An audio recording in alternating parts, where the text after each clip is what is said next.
And welcome to my walkthrough, worked answers, whatever you want to call it, to the COVID papers. Yep, it's May, June, November 2020.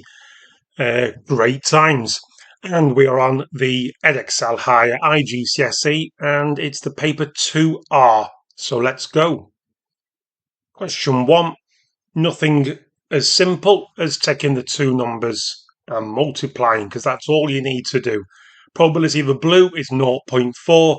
We're spinning it 280 times. That's it. Multiply the numbers. 112. That's all it is. There's no catch there. They're not changing the colour. Nothing like that. Number 2, a strange one. I prefer the factor trees.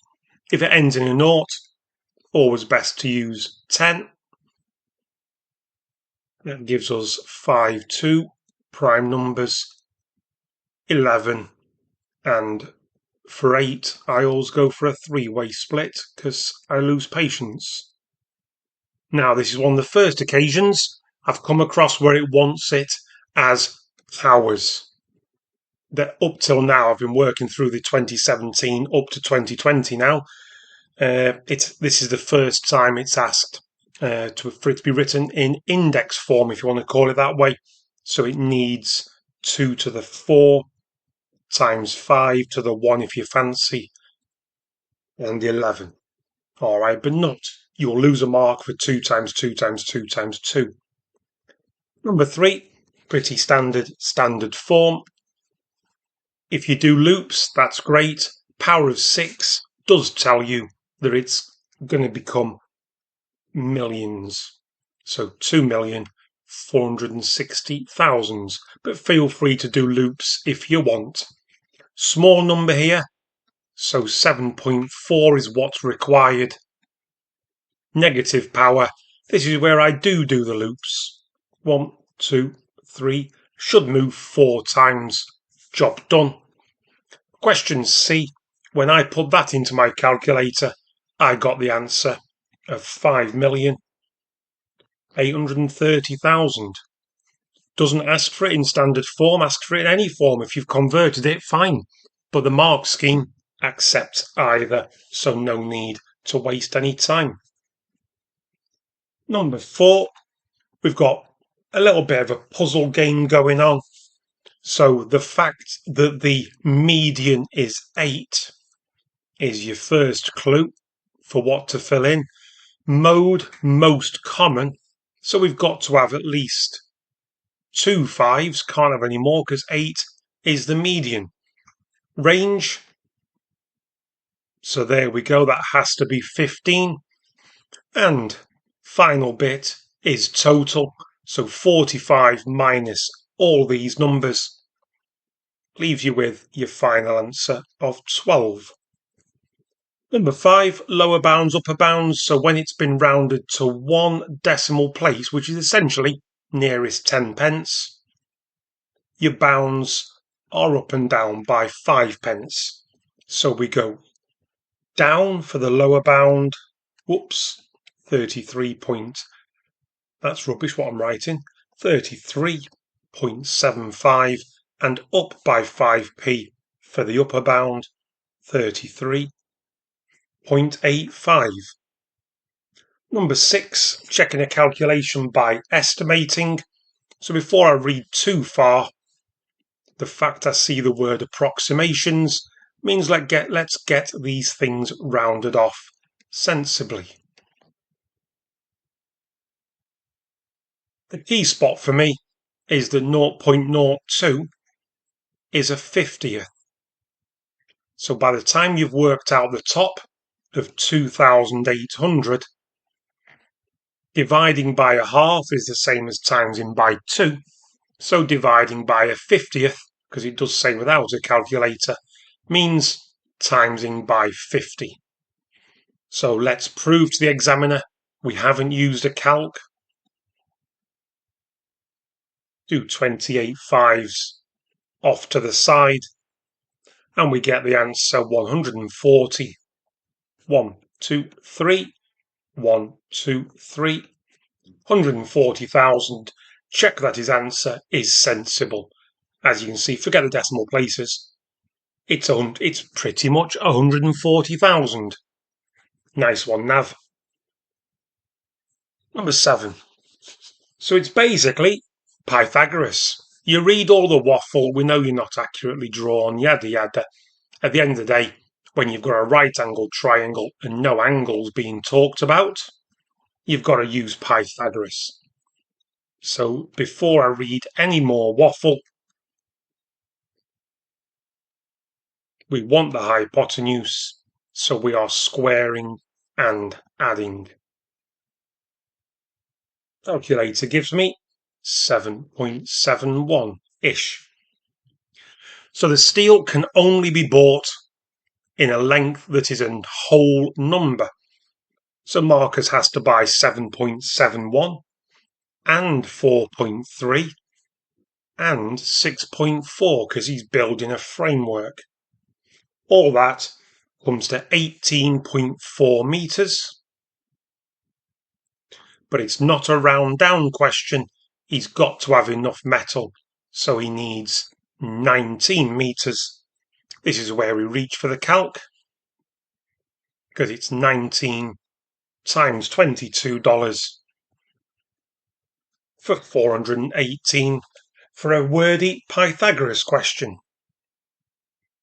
Number 8, one of them mean questions where you have to just work through the words, find the totals. So box A, 15 strawberries, mean of 24, get them multiplied. That's their total. Box B, 25 strawberries, 18 grams, so 450, meaning when we add them together, we divide by how many there are. Be careful on your calc that you put the brackets in, because you want to make sure you get an answer of 20.25. As I say, if you don't, it's because you've just typed it in as you see it. 450 plus 360 divided by 40. Stick that straight into a calc. It'll do that bit first, because it will literally follow BIDMAS. Follows it to the word. You'll get 459, I think, you'd get. But let's move on. 9-8, get it factorised. So start racking your brain for two numbers which multiply to make negative 42, add together to make negative 1.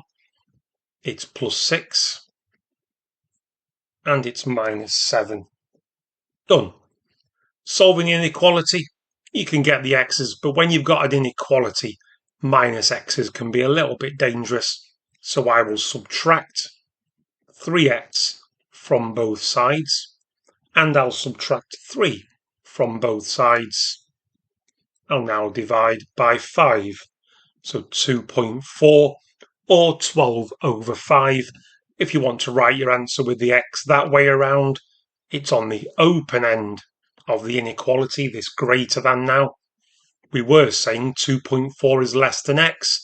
We're now saying x is greater than 2.4. They mean the same thing. Number 10. Anything to the power of 0 equals 1. Part B, just a posh way of saying to you, when you divide, you subtract the powers. Be careful. That means it's minus 8. Take away negative 6. In other words, minus 8 plus 6. So do use your calc for those things. That's what it takes to get the right answer. It's all good. Number 11, little bit of cheating just to speed the process up. So first of all, when you're trying to sketch inequalities, you've got to sketch the lines. So it is always worth labelling them. So this vertical line, that's my x equals 4, because I'm wanting x to be less than. I'm wanting the left-hand side of that line. This line down here is y equals negative 2. We're wanting greater than. This line is y equals x. We're wanting y, in other words, the height, to be under the x value. So that's that direction. So it's the it usually is, let's be honest, but in this case, you can guess that it is. But there it is, the region is R. Shade it if you want to waste time. Number 12, gradient of a straight line. Your brain's got to say y equals mx plus c. It doesn't look like that, so make it look like that. We subtract 5x from both sides, and we divide both sides by 2. Doesn't really matter about the intercept. All we care about is the gradient, which you can write as either minus 5 over 2 or minus 2.5. It's your choice. Number 13, fancy trigonometry. So loads of waffle at the start. Feel free to pause, have a read. Ultimately, to find this distance here, you are going to need to do a to f, which is 80, subtract 4 lots of the hypotenuse. So in other words, minus 4 lots of AB. That will give us E to F. So we do 80, take away 4 lots of AB, let's find AB. Just tilting my head slightly, that's the hypotenuse. The opposite is useless. This is a CA question. And we're wanting the hypotenuse. So AB is adjacent 15 divided by C, which is the cos of the angle. I'm getting 18. It wants 3 sig figs, so working more than that. Anything 4 sig figs or better. And now I apply what I said at the start. I now need to do 80 minus 4 lots of that. 6.753, etc. So final answer, doing what I'm told, 6.75. Next, number 14. So interquartile range means you need the lower quartile and upper quartile. And for 11, don't forget the method. You add 1 and you quarter it. So you're wanting the third and treble it, the 9th. But as you can see, unfortunately, Sandeep's not yet put them in order. So we've got to waste our time and write them out in order. 35, 37, 38. That's the lower quartile. 39, 41, 42. What am I saying? 42, 43, 44, 45, and 2 47s. I was on one then. So the 9th number, 11th, 10th, 9th. Interquartile range for this one is 45 minus 38, 7. Sandeep also sat some tests in May. Test is out of 60, so same as the original, so you can't criticise that. Median's 42, but we're actually interested in consistency. So we're not that bothered about what the median says. You need to make a statement about the IQR. So I would simply say, in which month was Sandeep's test more consistent? It's January, because the IQR is lower. But write it in a proper sentence. Do it better than I've just done it to make sure you get your mark. Number 15, it's a DMV question, but it's, a bit different. But it doesn't stop you from considering what you need. So in the formula for this, you need the volume. You haven't got it. So there's your logic. Start with volume of one cylinder is pi times the radius squared times by the height. And as you know, we're wanting 5 of them. And I'll do it all in one go, because you could split that out as a decimal. But when it says, can Jacques carry 5 platinum nuggets at the same time? In other words, you're wanting the mass. Well, you've just found the volume of 1. You've now just found the volume, of 5. You need to multiply it. Whatever you get needs timesing by 21.5, because that will give you the mass of all 5 nuggets. Unfortunately for Jacques, we get 31,661 grams, which is 31.6 kilograms. Sorry, you can't carry them all. 30 kilograms. He must be quite young, small, or anyway. Number 16. A nice friendly circle theorems. We like them. Write down the size of angle EBC, E to B to C. There we go. And for your reason, you've got a couple of choices. You can either say angles in the same segment are equal, or angles on the same arc are equal. Because it doesn't have a special name. You simply have to mention that these are angles subtended on the same arc, or words to that effect. Find the size of angle E to D to C. There we go. And hopefully you can spot we have a cyclic quadrilateral. We need to do 180 minus 40, because it doesn't ask for the reason, but it never hurts to say opposite angles in a cyclic quadrilateral sum to 180. Transposition of formula now. Rearranging. It wants n the subject. As you can see, there's a couple.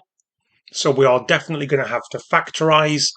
And also, because it wants n equals, we'll end up square rooting, but right at the finish line. So first job, let's multiply both sides by n squared. I'm going to get the ends on the left-hand side. If you've done it on the right-hand side, all your signs will be the opposite to mine. It's fine. The mark scheme allows for either. But I'm going for the left. So subtract n squared. And this is the key step. N squared factorises out to leave y minus 1 behind. We can now divide both sides by y minus 1. And there we go. That's the malarkey, which needs subtracting. It does say, by the way, I have read the mark scheme, because it says that there's no need when you square root it to go for plus and minus. It actually states in the mark scheme that you lose a mark if you put the minus, because it's made that clear statement. So don't do that, folks. Feel free to go and double check it. Trust me, mark scheme's pretty strict about that. Number 18, I've cheated because there's no chance of me drawing that with an electronic pen. So when you fill this in, use your calculator. Whenever you substitute in, particularly the minuses, use brackets. Okay. Do make sure you get the following values. These are correct. I've double checked them, and the graph confirms it, by the way. 1.5 and 10.5. So taking those coordinates, you need to plot freehand, not with a ruler, this smooth curve. Got to admit, I think that's one of my best. I'll explain why I've drawn this line when we have a look at part C. So part C states, by drawing a suitable line, find the solution to that. Best thing you can do is compare the new equation with the equation that you've drawn. So that's the same. We've got to take away and so on. Plus 3, that's gone down. So going from here to here, an x has been subtracted from the left-hand side. We should too. For the constant, it's decreased by 1. So not only has x been taken away, 1's been taken away as well. And that, folks, is the line you need to draw. Y equals negative x, so -1 for a gradient, -1 also for the intercept. So that's what I did. I plotted that, and because the gradient is -1, that means for every unit right you go down 1. A unit right happens to be a full big square, a unit down happens to be half a square. So although the graphs of y equals x and y equals -x are usually corner to corner, nope, not this one. The scale's a bit iffy. So when you've got it plotted, you're looking for where they cross. I get -2.4. Mark scheme's not very friendly on this. They only allow answers -2.3 to -2.4 inclusive. I think that's quite narrow, to be fair, but never mind. Number 19. Another little bit of circle theorems, but not yet. We are told that the sector is 100. That's that bit there. You've got to say to yourself, it's always handy to know what the radius is and what the angle is. And that's what we don't know. So I'm going to call it x. So the formula for the area of a sector is the area of a circle, pi times the radius squared. But it's not a circle, it's a fraction of a circle, and the fraction is x 360ths. And that is what is spitting out 100. You need to grab your calculator and unpick this. So stick 100 in, times by 360, divide by 144, divide by pi. I get my x as 79.577, and so on. Now look what you've got. It's, when I'm teaching it, I call it the arrowhead, because the standard, I know the B can move around. It looks more like a bow tie then, or whatever you want. But here, I always call it the arrowhead, and the arrow on the arc is half the angle at the centre. So whatever you get here needs to be divided by 2. And don't forget to do as you're told. 3 sig figs. I get 39 point. I'm rubbish with my 8s on this. I need to write it out a few hundred times. On we go. Reasonably standard, inverse proportion. Don't bother with the fish symbol. What a load of nonsense. Take it literally, exactly as you see it. T is inversely proportional to m squared. T is 30 when m is 0.5. Get 30 in your calc, times it by 0.5 or 0.5 squared, which in other words is a quarter. You get your value of k to be 7.5. Bosh, there's your formula.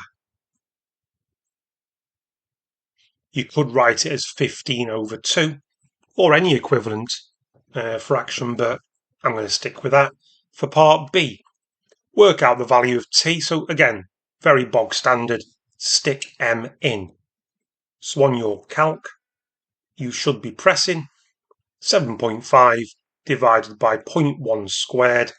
It's a 10th squared, which is 100th, so you times by 100. Or you press some buttons. Entirely your choice. Number 21. one of those histograms where you aren't given the labels. You can guess, but you know, it does actually work out to be 1 there and 2 there, but let's show why you should never guess that. So it tells us there 14 are in the first bar.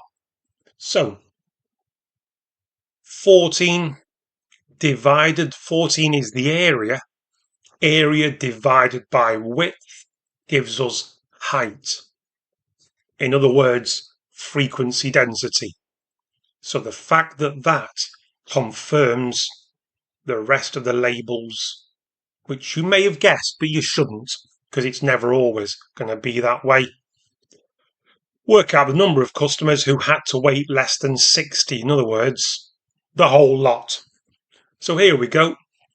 The second bar, width of 15, height of 3.2, multiply for 48. Third bar is width of 5, height of 3.6. We get 18. For D, width of 10, height of 0.6. And the low one, height of 0.2, width of 20.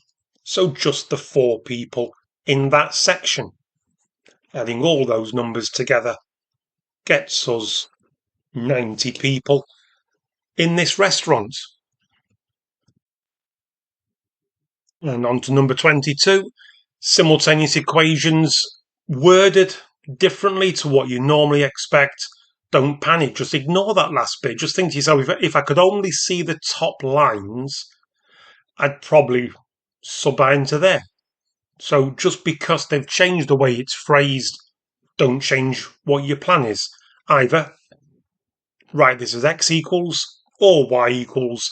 I've gone for y equals. I've added y to both sides and added 4 to both sides, because subbing in, I've only got to do it in one place instead of 2. So that's why I went for that. But if you follow it through correctly, you should still get the same answers as myself. You'll just find out the y's and then the x's, whereas I'll be doing the x's, then the y's. So in it goes. So let's rewrite this curve, but replace y with x plus 4. So those two things don't change. Show the examiner what you're doing by replacing, and then get on with expanding. Square the first, square the last, times the 2 together and double it. Let's get it equal to 0. So we'll subtract 10 from both sides while we tidy it up. 2x squared, 7x, and 6. It's nice when a couple of them are prime numbers, but you could at this stage, as with all these things, you could do the quadratic formula, you could even do completing the square, but it factorizes. Pretty straightforward. You know it's got to be a 2x and an x. Everything's positive. The only way you can make these numbers, bit of guesswork, 3 and 2. And this is where I go, split the page. So x from these brackets would be negative 3 over 2. Here it would be negative 2. And we've got a really nice equation up here. Our y coordinate, we just add 4 to the x coordinate. So y is, get on your calc, that's minus 1.5, that's 2.5, add 4, there we go. In a normal situation, normal sort of 4-mark question, you've finished. Work out the length of AB. AB is where, so what's going on is, curve, line, intersect, you've just found them. We're being asked for the distance between them. Don't forget, distance between 2 points, it's Pythagoras. It's the horizontal change and the vertical change, squared, added, square rooted. So, the distance A to B, the difference in your y's is only 0.5. So that's actually just a quarter. The difference in your x's, guess what? That's also a half. So when you square it, you get a quarter. You could do this one without a calculator, let's be honest, because it ends up as the square root of a quarter plus a quarter. But your calculator will rationalise it for you. And now if you flick back to the question, that extra bit of waffle that might have distracted you, you actually done it. A is 2. Not a bad question when you get to the end of it and see that it's just crack on as normal with a bit of Pythagoras. Number 23. You see the two key words here. Perpendicular means find the gradient, flip and change the sign. Bisector means find the midpoint. Your choice as to which order you do them. Let's go for midpoint. To find the midpoint of two coordinates, you add together the x's and halve them. You add together the y's and halve them. And we get nice numbers, thankfully, 2, 1. For the gradient of the perpendicular, you get the gradient of PQ first. Definition of gradient is change in y's. Change means subtract. Change in x's, also subtract. Whoops. But keep the order consistent. We get minus 5/3.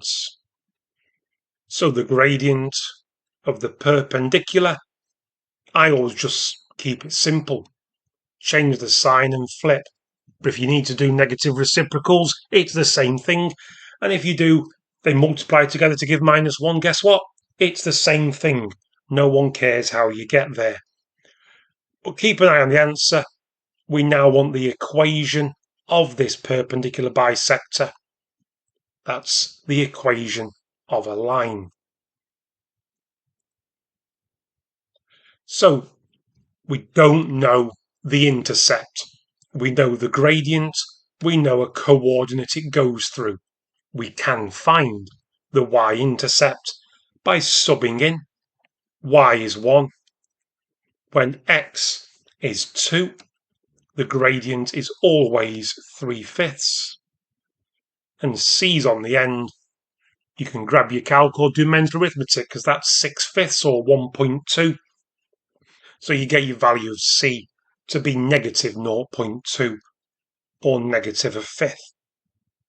Again, keeping one eye on the answer because we're not quite there.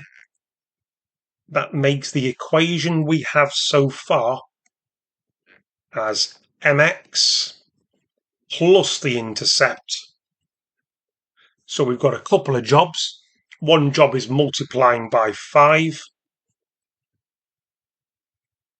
because it wanted them all as integers, and one job is writing it equal to 0. So subtract 5y from both sides is easier than taking the other two across, but it would also be acceptable. On we go. 24a, awkward completing the square. So I always, before I start the process, I like to have them in order. Squareds first, x's second, the +7 we're kind of going to ignore. To complete the square, you don't want a coefficient of x squared. So we're going to take a 3 out, but actually we're taking a -3 out. Apologies, missed that detail. So out comes the -3. If we expanded them, we'd be back up top. Now we can do all our focus, complete the square inside the square brackets. Halve the number. What am I doing? It's been a long day. What is it now? 5:10 in the afternoon. Anyway, x -2 squared. Take away that number squared times the brackets out.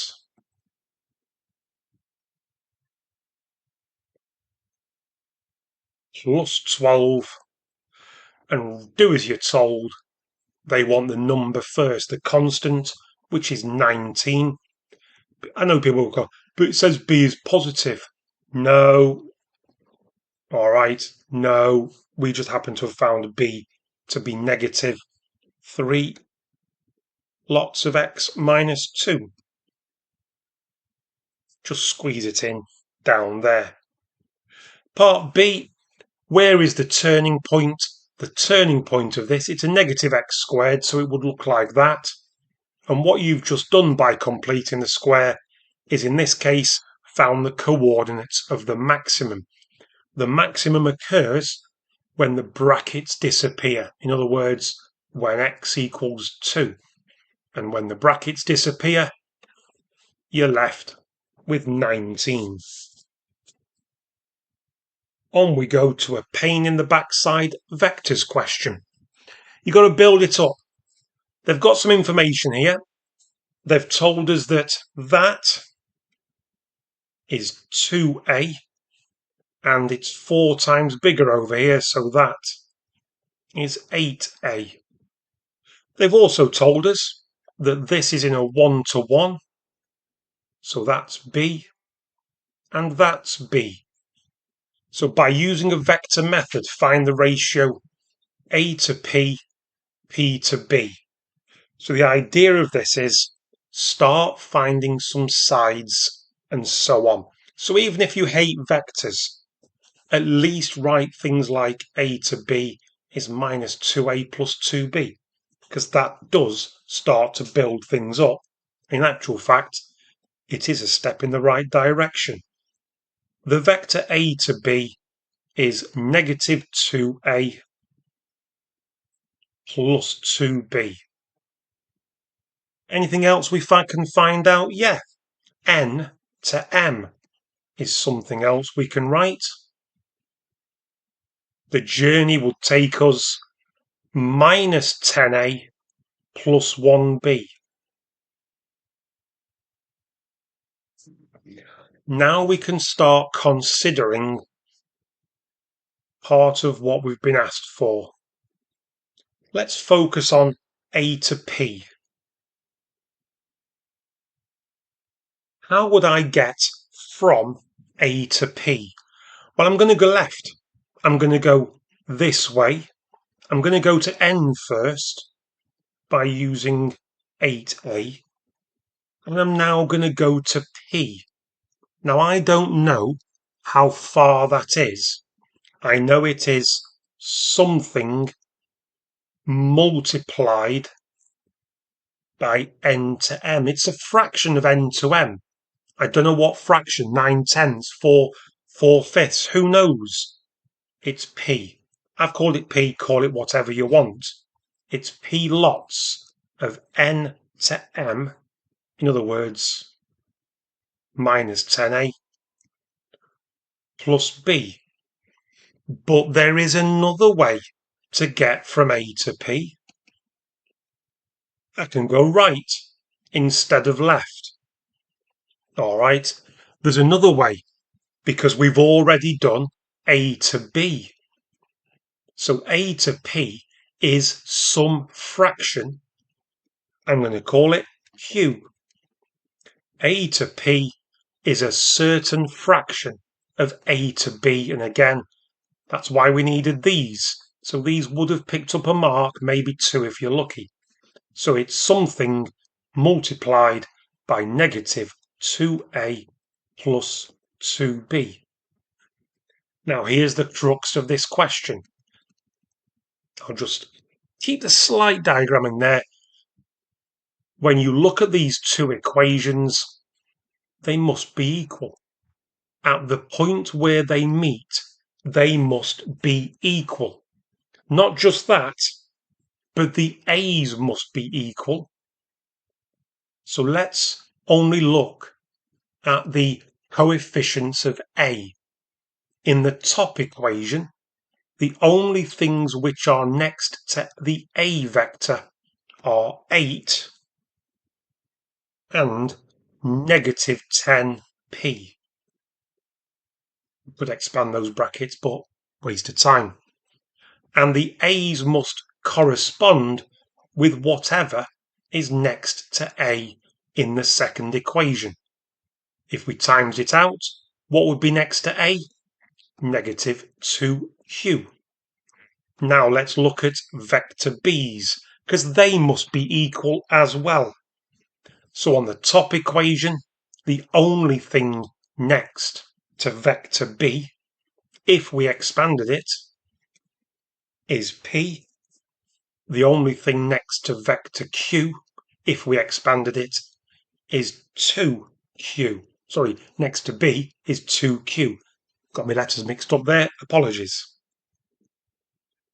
Folks, we now have simultaneous equations, and we don't even need to double or halve or whatever. We can just add, because the q's will disappear. We get 8 minus 9p equals 0. So p must equal 8/9. Now let's have a look at what that really means. If p is 8/9, we also know that q, look at this bottom equation here, if you double q, you get p. So if you halve p, you get q. So q is 4/9. And that's the best thing to look at. It's easier than the top equation. We only need to look at the bottom equation. Oops, need to keep that on. So if a to p is 4/9 of the journey, p to b must be 5/9 of the journey, because a to b is the whole journey. In other words, 1 or 9/9. So I'll repeat, if a to p is q lots of the full journey, it's accounting for 4/9 in there. That's accounting for 5/9 there. So the ratio is 4/9 to 5/9. Bring its simplest form, 4 to 5. What a cracker of a question. Didn't need that. Like it. Number 26, we've got a surds question intersecting chords. Don't forget the logic. Now, the different teachers set these up in very different ways. I'm going to go with the length of A to C is X. So I need to find X. Now, what I can say is the length of the whole line multiplied by 2 plus root 5. So I'm not here to explain the intersecting chord theorem, folks. I'll probably end up doing that in another video another day. But feel free to go and read it up. Get AI to give it a quick explanation. But X times 2 plus root 5 will equal the whole distance, which is 4 plus 3 root 5, multiplied by the sticking out bit. And that's why it becomes a surds question. We need to find X. There's a bit more after that, but find X first. So let's expand these brackets. 4 lots of that is 8 root 5. 2 root 5 times 3 root 5 is 6 5s. But we're also going to divide by 2 plus root 5. And that is our value for X. But as you can see, it's fussy. It doesn't want it in that form. We need to rationalize. So change the sign. And let's crack on with that. Top times top. So basically take the 2 and double everything. 16 root 5 plus 60. And now times everything by negative root 5. So times negative root 5 by 8 root 5, you get minus 8 fives. And negative root 5 times 30 is negative 30. Root 5 will tidy that up in a moment. On the bottom, you only do those loops. That gives us 4. That gives us minus 5. Again, we'll tidy this up in a sec. On the top, 16 minus 30, we're getting minus 14 root 5 plus 20. On the bottom, negative 1. Dividing by negative 1 means all the signs change. So we really get 14 root 5 minus 20 as our value for x. But it didn't ask for x. Show that the length of AB. We're wanting the bit inside. X was the whole lot. We need to take our value of x and subtract 2 plus root 5. So minus 2 plus root 5. So in other words, we've got 14 root 5. By the way, it's take away the whole lot. So it's 14 root 5 minus root 5. That's 13 root 5. And it's negative 20. Take away 2. That gives us negative 22 on the end. Didn't have an answer space. Could have written it above. But there we go. And that is indeed in the form they asked for. P root 5 plus Q. P is 13. Q is minus 22. And we're done. I would argue a reasonable paper. First 15, 16 questions, pretty much straightforward. A couple of tough ones near the end with that intersecting chords. And obviously that vectors question was a bit of a doozy. But as I say, overall, not that bad. Hope that helped. I'll see you on the next one.